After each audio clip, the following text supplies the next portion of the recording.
ప్రభుత్వ హయాంలో వైఎస్ఆర్ కాంగ్రెస్ పార్టీ ప్రభుత్వ హయాంలో జగన్మోహన్ రెడ్డి గారి నేతృత్వంలో సంవత్సరానికి 13,500 కోట్ల రూపాయలు చొప్పున రైతులకు అందరికీ కూడా అందించి అన్నదాతకి తోడుగా నిలిచిన పరిస్థితులు మనం చూసాం.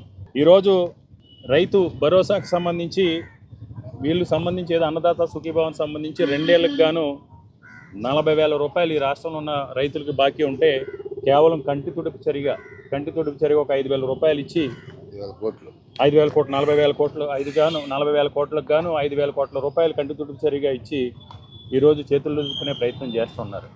ముఖ్యంగా ఇవన్నీ కూడా పంటలకు సీజన్ సంబంధించి వ్యవసాయానికి సంబంధించి వ్యవసాయ పనులు అన్నీ కూడా ప్రారంభమైనవి. ప్రతి చోట్ల కూడా నాట్లు పూర్తయినాయి. మెట్ట ప్రాంతాల్లో విత్తనాలకు సంబంధించి కూడా పూర్తయినాయి.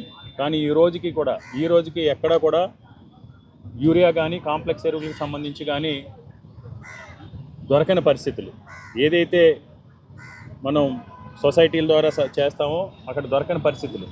అంతేకాకుండా ఈరోజు ప్రభుత్వం ద్వారా యూరియా కానీ కాంప్లెక్స్ కానీ దొరకకపోగా ఈరోజు బ్లాక్ మార్కెట్లో యూరియా కానీ కాంప్లెక్స్ కొనుక్కునే పరిస్థితుల్ని ఈ ప్రభుత్వం తీసుకొచ్చింది.